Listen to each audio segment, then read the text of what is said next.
Berbagai cara dilakukan pasangan calon gubernur dan calon wakil gubernur DKI Jakarta untuk mencuri hati warga. Ya, salah satunya dengan menawarkan program rumah layak huni terutama bagi warga miskin di ibu kota.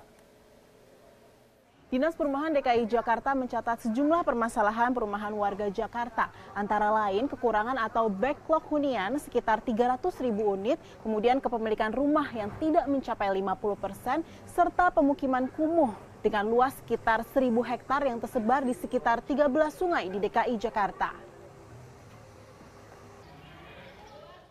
Jumlah backlog atau kekurangan hunian bisa terus bertambah jika dibiarkan. Apalagi gelombang urbanisasi terus terjadi. Fakta ini membuat para kandidat gubernur dan wakil gubernur DKI Jakarta harus memutar otak untuk menyediakan hunian layak di tengah lahan ibu kota yang semakin padat.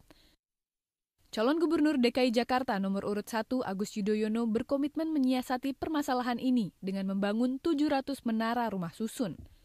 Agus juga memastikan rumah susun terintegrasi dengan tempat usaha sehingga warga tidak kehilangan mata pencarian. Itu betul, itu kualitas juga harus kita perhatikan karena selain ada tempat hunian atau rumah hunian yang baik, tetapi juga kita harapan juga lebih long lasting, lebih sustainable, lebih jangka panjang. Karena buat apa kita buat sesuatu yang setahun 2 tahun sudah kita pertanyakan kualitasnya. Sementara calon wakil gubernur petahana Jarod Saiful Hidayat menargetkan pembangunan 10.000 unit rumah susun di seluruh wilayah DKI Jakarta dan pembangunan rusun akan difokuskan pada daerah pinggiran.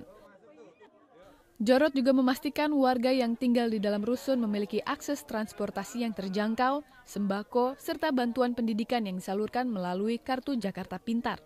Kalau misalkan ingin kepemilikan rumah, yang paling baik itu ya dibangun di daerah pinggiran. Sehingga daerah pinggiran yang dekat dengan misalnya di sini, ya Lebak Bulus, mana Depok, wilayah Depok yang perbatasan dengan sini ya, ada pinggiran. Nah, yang perlu kita sediakan adalah transportasi publiknya. Di sini misalnya dekat dengan MRT, ya, kemudian LRT ya kita, kemudian pakai Transjakarta, itu. Calon wakil gubernur nomor urut 3 Sandiaga Uno menargetkan warga miskin tidak hanya menyewa, namun bisa memiliki rumah dengan cicilan jangka panjang. Menurut Sandi, hunian bagi warga miskin bisa dibuat dengan konsep kampung susun atau rumah deret. Realistis sekali karena Jakarta memiliki sumber dana yang alhamdulillah cukup. Tinggal kita memastikan ada sebuah skema pendanaan jangka panjang sehingga mereka juga bisa memiliki rumahnya.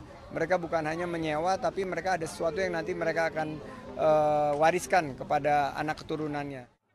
Upaya mengatasi kebutuhan rumah layak huni telah dijalankan sejak kepemimpinan Gubernur Joko Widodo dan dilanjutkan di era Gubernur Basuki Cahayapurnama atau Ahok. Sejumlah rusun disediakan untuk merelokasi warga dari permukiman kumuh dan bantaran sungai. Di antaranya Rusun Marunda dan Pulau Gebang yang disediakan untuk warga gusuran Kalijodo serta Rusun Rawabebek yang menjadi tempat relokasi warga Bukit Duri. Pemerintah Provinsi DKI Jakarta kini juga menargetkan membangun 50.000 unit hunian per tahun untuk menutupi kekurangan hunian layak di Jakarta.